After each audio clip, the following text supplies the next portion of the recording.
Deputado federal pelo Partido Progressista, que de progressista não tem nada, do Espírito Santo, Evair Vieira de Mello, tenta dar aula ao ministro Haddad de diplomacia, aconselhando a dar conselhos ao presidente Lula, e tenta também passar dados falsos e mentirosos a respeito da taxa de desemprego e também de programas sociais do governo. Vamos ouvi-los. Faça uma ligação ao presidente Lula e implore que ele permaneça nos Estados Unidos para que ele possa ser recebido pelo presidente Trump na próxima semana. Não há nada mais importante, eu entendo que o Mauro Vieira diz que ele é muito ocupado, ele pode fazer as reuniões virtual a partir de lá, mas vai ser muito importante para o Brasil. Não há nada nesse momento mais importante do que a permanência dele lá e aceitar o convite que o presidente Trump fez para que, enfim, o Brasil possa restabelecer as negociações políticas, diplomáticas, econômicas para a nossa economia. Faça esse apelo ao Lula. Vamos até compreender, ele pode ficar com a Janja lá, não tem problema nenhum. Nós vamos dar 5 dias, 6 dias de folga a ele. Não sou um especialista em economia. Aquela famigerada PEC da transição, que nós alertávamos naquele momento dos equívocos. Aprovado no final de 22, a PEC levou o limite de gasto em 145 bilhões para 23. E nós já alertávamos o risco fiscal e a necessidade que seria de aumentar novos impostos. Gastos fora da meta fiscal ultrapassam 300 bilhões no Lula 3. Olha o buraco que nós estamos entrando nele. Os números que agridem o brasileiro. De desemprego, por exemplo. Como que o governo fala que o desemprego é o menor da história, próximo a zero, vou dizer assim, abaixo de 2 dígitos? Se 25% da população brasileira não consta como desempregado e está em programa social. Sim, os números dizem que tem mais de 50 milhões de brasileiros no Bolsa Família. Para estar no Bolsa Família não pode ter carteira assinada. São números que estão na imprensa. Se for diferente disso, o senhor possa, inclusive, desmentir disso. Os números que estão postos aí. 19 milhões de famílias com 50 milhões de pessoas. E a gente mostra que isso, cada vez que isso não está postando para a cesta. Deputado, vou responder ao senhor com a maior delicadeza. Espera um minuto, gente. Eu estou perdendo tempo aqui, que já é pouco. Você foi o tempo do ministro. Peraí. Seria um bom deputado. Por favor. Senhor presidente, não. Aqui tem presidente. Desculpa. Ordem aqui, por favor. Quero educação com todos. O ministro está com a palavra por 5 minutos. Vamos respeitar. Deputado Evair, com todo respeito, eu vou falar de dados oficiais. O senhor colhe dados de documentos extraoficiais que não têm amparo na realidade. Então eu preciso falar daquilo que é oficial. O que é oficial é calculado ou pelo Banco Central, ou pelo Tesouro Nacional, ou pelo IBGE. É algum órgão que tem independência suficiente para dizer, por exemplo, em quanto está a taxa de desemprego. Se no governo que o senhor apoiou a taxa de desemprego estava em 2 dígitos e agora está na mínima histórica, ou o senhor contesta o IBGE, ou o senhor aceita os fatos. Só teria a oportunidade de questionar o IBGE, que é um corpo técnico que calcula o desemprego desde sempre. Mas o senhor quer recusar um dado oficial, aquela coisa do negacionismo, que atrapalha muito a terra redonda, a terra plana, aquela coisa que vocês fazem que acaba não resultando num debate franco. O senhor fala da PEC da transição. Deputado, a PEC da transição se deve ao fato de que vocês deram um calote.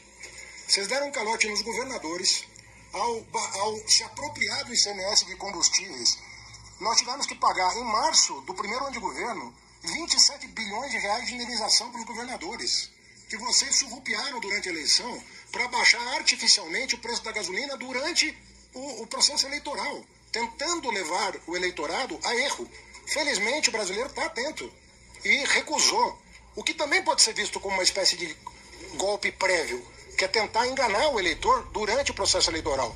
Vocês deram calote nos precatórios. Só de precatório não pago, que não tinha previsão orçamentária em 2023, nós estamos falando de 60 bilhões de reais. 45 mais 15 do ano anterior. Como é que o senhor quer que o Estado brasileiro honre o calote que vocês deram? Com que recurso que nós vamos arcar com esse pagamento?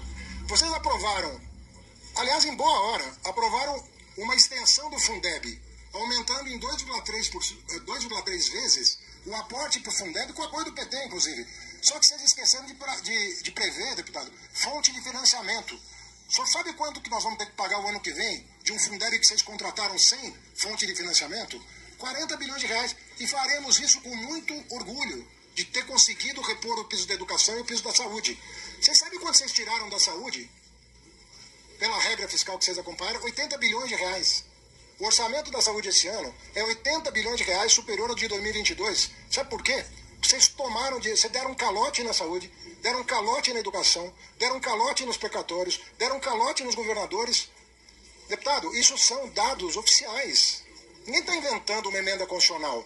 A emenda constitucional do Fundeb está aí. Vocês desorganizaram todos os programas sociais. Nós estamos botando ordem nos cadastros que vocês desarrumaram no país. Completamente. O senhor acabou de afirmar que quem está no Bolsa Família está desempregado. O senhor nem conhece a lei do Bolsa Família desse governo. No nosso governo, quem está empregado não perde necessariamente o Bolsa Família. Mas o senhor não sabe nem um dado dessa. É lei aprovada no Congresso Nacional. É obrigação sua saber o que uma lei aprovada no Congresso Nacional diz. E o senhor desconhece uma lei aprovada e sancionada pelo presidente da República que mantém a família empregada no Bolsa Família a depender da condição social dessa família. É uma regra nova, estabelecida por esse governo. Mas isso está tão distante do seu universo conceitual que o senhor é incapaz de conceber a ideia de uma pessoa que tem um salário baixo ter um complemento de renda básica para manter a sua família alimentada. Nós herdamos 33 milhões de pessoas passando fome, deputado. Nós estamos aqui numa comissão de agricultura. Vocês deviam ser os mais preocupados em alimentar a população. Vocês legaram 33 milhões de pessoas passando fome depois de recolocar vergonhosamente o país de novo no mapa da fome. E o presidente Lula, de novo, tirou do mapa da fome. E aí o senhor vai ter que questionar a FAO, porque é um dado da FAO, que o senhor também provavelmente vai recusar. Então o senhor fala em 300 bilhões fora de teto, do que o senhor está falando? Nós estamos cumprindo rigorosamente o arcabouço fiscal, bloqueando despesas acima de 2,5% em termos reais e contingenciando quando a receita não acompanha. Se eu falo em aumento de carga tributária, só está sendo chamado a contribuir quem não paga. Só, quem não paga. Quem paga não está pagando um centavo a mais. Agora, uma pessoa ganhar mais de 1 milhão por ano e pagar 2% de imposto de renda, o senhor acha isso justo? Uma pessoa aplicar num título privado e pagar menos imposto do que quem aplica em título público, sem que o dinheiro vá ao destinatário, o senhor acha isso justo? O senhor acha que nós deveríamos manter as BETs sem cobrança de imposto, como vocês fizeram por 4 anos?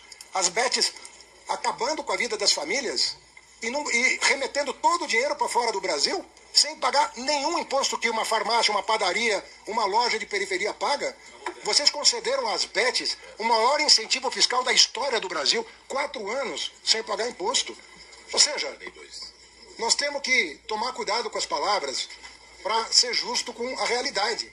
Senão nós não vamos chegar num entendimento, deputado, com todo o respeito ao senhor. Senhor ministro, eu estou contestando o IBGE de forma oficial. Pode ficar tranquilo, sou estudioso disso. E para finalizar, o senhor vai ligar para o Lula para ele ficar nos Estados Unidos ou não? Olha, o Lula não está precisando de lição de diplomacia de ninguém. Porque se aconteceu alguma coisa ontem que o senhor deveria até se envergonhar em relação ao presidente anterior, é a maneira como o presidente Lula é tratado no mundo inteiro.